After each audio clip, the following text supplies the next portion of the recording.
Monsieur le Président, chers collègues, la question de l'aménagement du territoire ne peut plus faire l'économie de la question de la couverture numérique. À l'heure de la dématérialisation et de la 4G, certains territoires sont menacés d'enclavement si rien n'est fait pour les relier plus efficacement au réseau. En effet, l'enclavement de certains territoires n'est plus seulement une question de desserte routière ou autre, mais bien une question de connexion. Comme le montre ce rapport, tous les départements de notre région sont concernés par la présence de zones blanches. Face à cette situation, il est bien du devoir de la région de s'engager pleinement aux côtés de l'État et des autres collectivités territoriales sur la couverture en téléphonie mobile du territoire. En effet, les compétences régionales, que sont l'aménagement du territoire, le numérique, mais aussi le développement économique, justifient l'intervention de la région. Sans couverture téléphonique, pas d'activité économique. Sans activité économique, baisse de la densité de la population. Et s'il y a faible densité de la population, c'est un risque pour le déclin et l'isolement de ces territoires. Sur la convention qui nous est proposée de voter, profitons du rôle moteur qu'aura la région dans le dispositif pour permettre que tous les territoires bénéficient de la même offre de services et espérons que toutes les collectivités dans le sillage de la nôtre apportent le soutien nécessaire à la mise en œuvre de ce programme. Le défi du numérique que notre société doit relever passe nécessairement par un accès au plus grand nombre aux réseaux de communication. Il est indispensable que la qualité de service soit identique, quel que soit notre lieu de résidence. Il est de la responsabilité des élus locaux d'assurer cette égalité d'accès au réseau. C'est pourquoi le groupe UDI et indépendant votera ce rapport. Je vous en remercie. Merci beaucoup, Monsieur Philippi. Puis-je avoir l'avis de la Commission, Monsieur Ornias ? Allez-y. Oui, Monsieur le Président, Madame la Vice-Présidente, bien sûr, la Commission a émis un avis favorable sur ce dispositif qui a fait ses preuves depuis de nombreuses années. Et bien sûr, l'harmonisation est nécessaire entre la carte Émeraude de Rhône-Alpes et la carte Jeune Nouveau Monde d'Auvergne. Cette perspective de nouvelle carte jeune pour notre nouvelle région s'adressera, comme l'a dit Madame la Vice-Présidente, à 370 000 jeunes, notamment répartis sur les 578 lycées et les 70 CFA. Ce vent de fraîcheur apporté par les modifications est de nature à satisfaire pleinement ce public de jeunes prioritaires. Cette nouvelle carte doit être adaptée effectivement aux nouvelles technologies et aux usages numériques des jeunes, particulièrement aussi une exigence de simplicité et d'accessibilité des outils, applications sur les smartphones, les services numériques aux usagers. La dématérialisation et transition à distance aussi est nécessaire et bien sûr une présence adaptée sur les réseaux sociaux. Et enfin, nous avons à réfléchir et à travailler avec les services et notre vice-présidente pour intégrer peut-être d'ici le 1er juin 2017 ces nouveaux services cités, notamment la restauration scolaire, les transports scolaires, le contrôle d'accès et l'aide au transport et hébergement et la restauration des apprentis. En fait, Monsieur le Président, un système ouvert pour accueillir de nouvelles offres dans les années à venir. Merci, Monsieur le Président. Merci beaucoup, Claude. Je passe la parole à Madame Schex. Non, ce n'est pas une mise en cause, mais effectivement, les sujets que j'ai évoqués ont été largement débattus en commission. Et effectivement, s'il faut qu'on fasse voter un avis, on fera voter un avis. Très bien, Monsieur Ornias. Comme ça, Monsieur Colas verra le poids de la majorité. Alors, nous passons maintenant à Madame Schex. Madame Schex, allez-y. Monsieur le Président, chers collègues, le groupe UDI et indépendant soutient pleinement la création de cette nouvelle carte jeune. Sur bien des politiques menées par notre collectivité, nous devons faire de la fusion entre nos deux anciennes régions une chance. La nouvelle carte jeune en est une belle illustration. Nous avons là l'occasion d'améliorer sensiblement un dispositif en prenant le meilleur de chaque territoire et en apportant des idées nouvelles. La jeunesse est au cœur des politiques de notre collectivité. Cette carte rassemblera l'ensemble des dispositifs à destination de nos jeunes. Elle a été pensée comme une véritable politique globale pour contribuer à l'amélioration concrète de la vie quotidienne de nos lycéens, apprentis, jeunes en mission locale, élèves des formations sanitaires et sociales. L'assiette des jeunes concernés est suffisamment large pour permettre au plus grand nombre et à tous les anciens bénéficiaires de la carte de pouvoir l'obtenir à nouveau. Faire une politique globale, c'est aussi créer une véritable politique de santé. Le groupe UDI se félicite d'un pass santé qui prenne en compte tous les aspects de la vie des jeunes. C'est être dans la réalité de ce que sont les jeunes d'aujourd'hui, de ne pas caricaturer nos politiques de santé, ni de s'en servir de manière politicienne ou dogmatique. Sachons nous inspirer des engagements et des valeurs de Simone Veil que notre famille politique porte avec force et conviction, fière de son héritage, et agissons sur l'ensemble des leviers qui entourent une politique de santé publique. Ainsi, l'exécutif compte intégrer dans le pass santé aussi bien les addictions, les troubles alimentaires, les infections sexuellement transmissibles, la santé mentale et les relations affectives et sexuelles. Permettez-moi de saluer le travail remarquable de concertation et de travail collectif porté par Martine Guibert et Isabelle Masveuf, ainsi que les membres de la Commission Santé, en étroite collaboration avec les services de la région. Nos politiques sont des politiques sérieuses, réfléchies, concertées, ambitieuses et durables. Et je veux dire ici qu'il y a deux types d'élus. Ceux qui ont créé des dispositifs peu efficaces, mais à coup de grand tapage médiatique, parfois même polémique. Et ceux qui créent des politiques globales, efficaces, durables, en lien avec la réalité des besoins et des attentes de nos jeunes. Contrairement à ce que certains voudront nous laisser croire, nous ne sommes pas dans la petite politique politicienne, nous ne sommes pas dans les effets d'annonce, dans les positionnements partisans de façade, mais bien dans la concrétisation de nos engagements et de nos valeurs. Nous sommes dans les réalités, dans l'action, dans la prise en compte de toutes et de tous, avec un unique objectif, une solidarité d'intérêt général, non partisane ou militante. Être bon gestionnaire de notre collectivité, c'est être à la pointe des nouvelles technologies qui permettent de développer le champ des possibles, tout en faisant également des économies. En phase avec l'hyperconnectivité des jeunes, la nouvelle carte sera ouverte à la nouveauté, facile d'utilisation, technologiquement aboutie et évolutive. Permettre à nos jeunes d'accéder plus facilement au sport et à la culture, quelle que soit leur origine sociale, participe à la construction équilibrée de leur personnalité. Avec les valeurs du sport, parmi lesquelles l'esprit d'équipe, le respect, l'honneur, le courage, la solidarité, je fais un petit clin d'œil pour le match de ce soir, et avec la découverte de l'art, des richesses du monde et l'ouverture d'esprit que permet la culture, nous contribuons à une meilleure inclusion sociétale des citoyens de demain.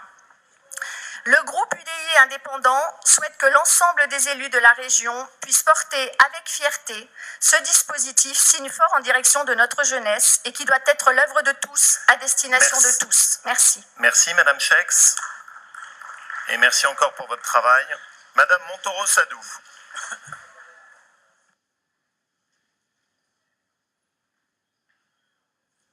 Oui. Madame Montoro-Sadou, vous avez la parole. Monsieur le Président, chers collègues, ce qui nous est demandé aujourd'hui, ce n'est pas d'attribuer un mauvais point à l'ancienne région Auvergne. Pourtant, l'Auvergne fait bien partie des 6 régions sur les 22 qui existaient alors à solliciter une aide de l'État via le fonds de soutien pour la sécurisation des emprunts structurés qu'elles avaient souscrits. On ne parle pas ici d'une petite commune qui, par manque de capacité d'expertise devant de tels produits financiers complexes, a pu être bernée. Nous en connaissons tous des communes qui n'avaient pas les moyens de détecter les risques encourus. Nous connaissons également des exécutifs qui ne sont pas tombés dans le piège, suivant les conseils avertis de leur direction financière et restant fermes face à des conseillers commerciaux, disons-le, agressifs. Ce qui nous est demandé aujourd'hui, via ce rapport que le groupe UDI indépendant votera, est d'approuver les solutions les plus appropriées pour poursuivre l'objectif de sécuriser au mieux 105 millions d'euros, qu'il ne faudrait pas minimiser car il représenterait seulement 4% de l'encours global d'Auvergne-Rhône-Alpes, ou bien qu'in fine, seuls 50% seraient vraiment risqués, soit 52 millions d'euros.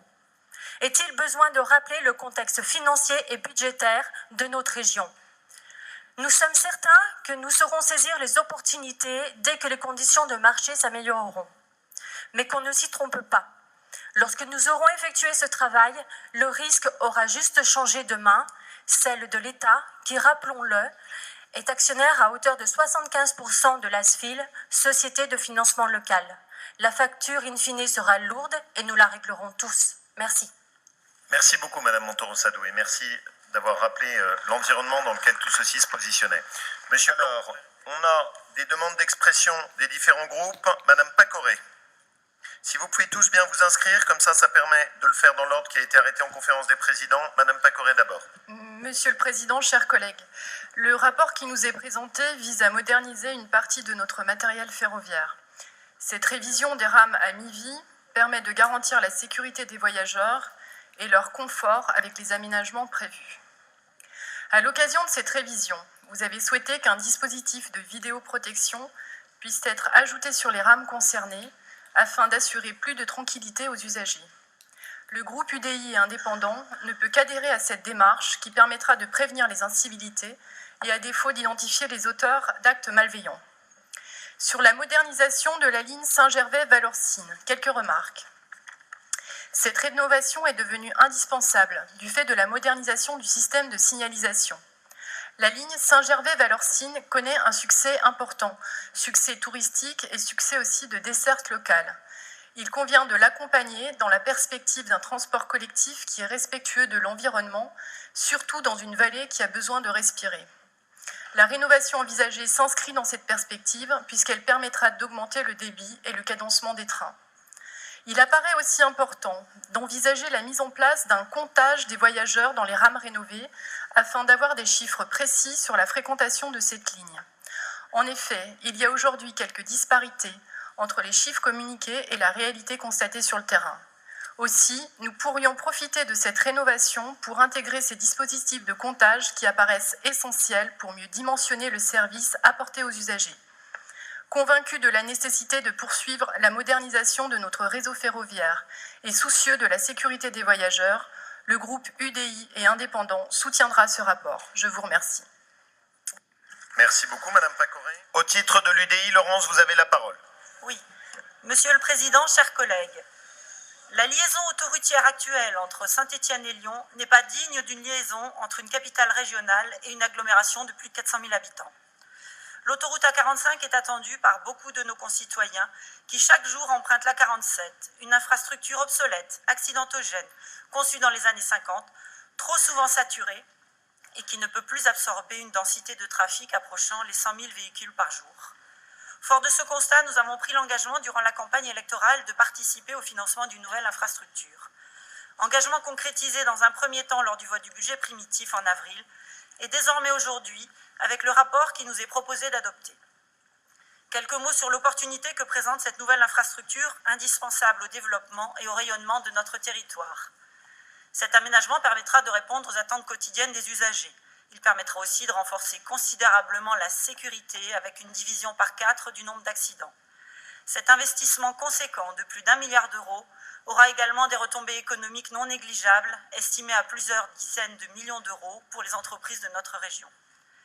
Il convient aussi de préciser que la négociation avec le délégataire exclut une participation financière de la région à d'éventuels surcoûts de construction.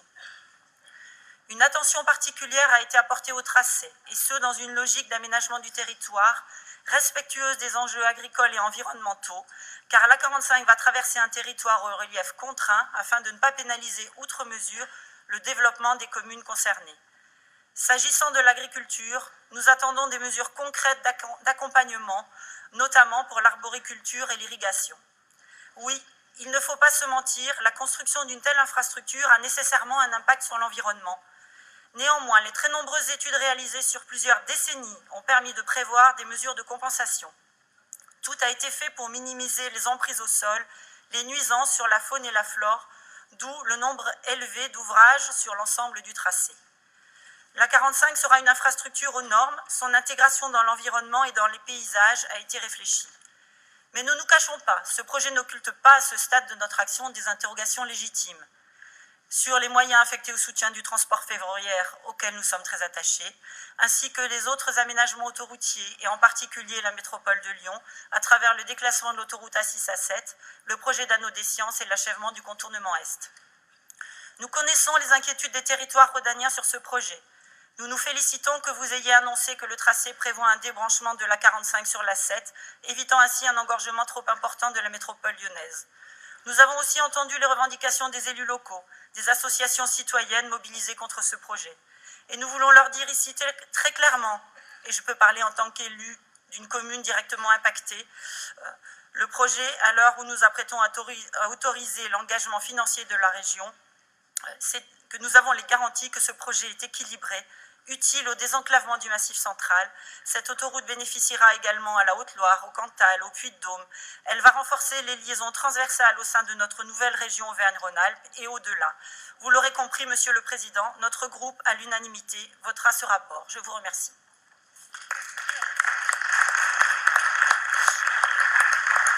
Merci beaucoup, Madame Bussière.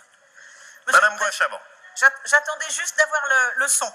Monsieur le Président, mes chers collègues, les PNR sont, à notre avis, importants car ils contribuent à l'identité de déterminer des périmètres identitaires forts dont la variété et la complémentarité font la richesse de notre grande et belle région. C'est pour cette raison que je me félicite, Monsieur le Président, que vous ne soyez pas dans une opposition de principe concernant les PNR. Aussi, il nous est possible... Je suis ravie de faire rire l'opposition, au moins ils ne seront pas venus pour rien. J'aimerais bien maintenant que vous repreniez un tout petit peu vos esprits. D'accord? Il y a du respect mutuel, chacun s'écoute, on vous écoute, vous écoutez aussi ceux qui interviennent, même si ça vous est parfois compliqué. Un peu de respect pour Madame Gouache-Avant, s'il vous plaît. Merci, Monsieur le Président. Ainsi, il nous est possible de revenir sur un projet de PNR en dénonçant diverses incohérences et de plébisciter un ou plusieurs autres projets de parc en soulignant leur intérêt et une forte volonté locale. Aujourd'hui, nous débattons du parc naturel régional des sources et gorges de l'Allier.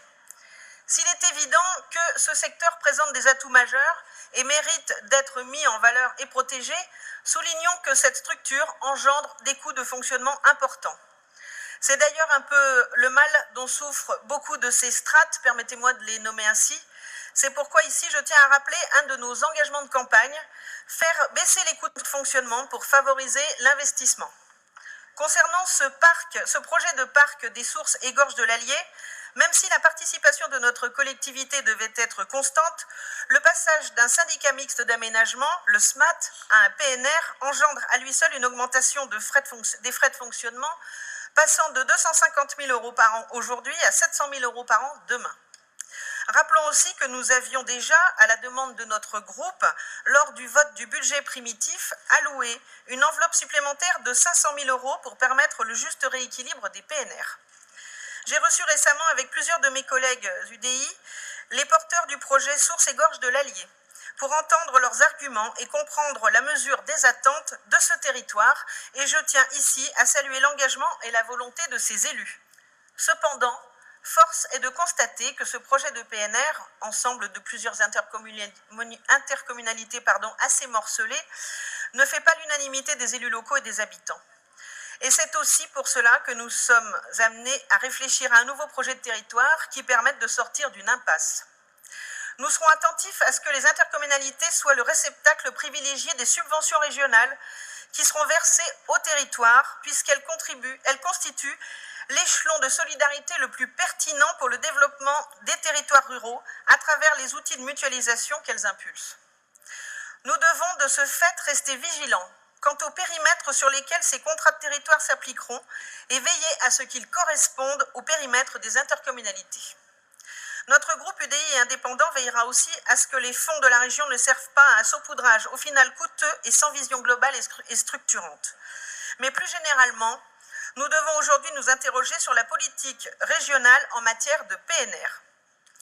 Avec près de 30% de notre région couverte par ces parcs, nous devons nécessairement engager une réflexion sur la place que nous entendons accorder à ces outils d'aménagement du territoire, de développement économique et donc d'emploi, d'attractivité touristique et de protection de l'environnement.